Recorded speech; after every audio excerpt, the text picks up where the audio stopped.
So hashtags don't really work that well on Instagram, as you noticed after all these updates, and I found a little trick to fix that problem.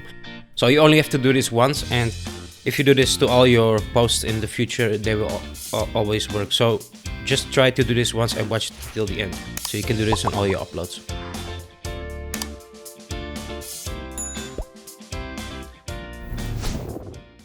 So if I go to my Instagram here and I want to check these posts, for instance, I have like this post, and I go to the insights here. As you can see, this has a lot of likes, shares, all the other stuff, and the hashtags are really good. So 53,000 reach on hashtags.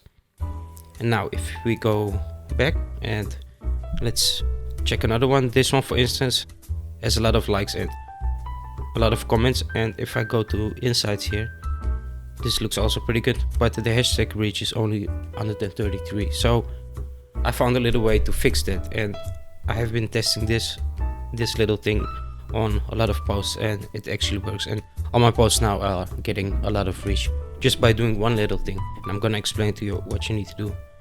So next time you are going to upload a new photo on Instagram, you have to do one thing only when you upload. So you don't have to worry about which hashtag you use. You can use, I use 20 to 30 hashtags on each post. So first I thought it was because these hashtags are too popular, too many people use them, but it actually is another problem with uploading. Sometimes they work, sometimes they don't. But when you upload a photo, you can see this one doesn't have a location, as you can see, and the reach is really bad. And if you look at all my latest posts, they all have a location. So only thing you have to do is edit location to your upload, and that's it. If you want to know how to upload the best possible quality on Instagram, check out this video.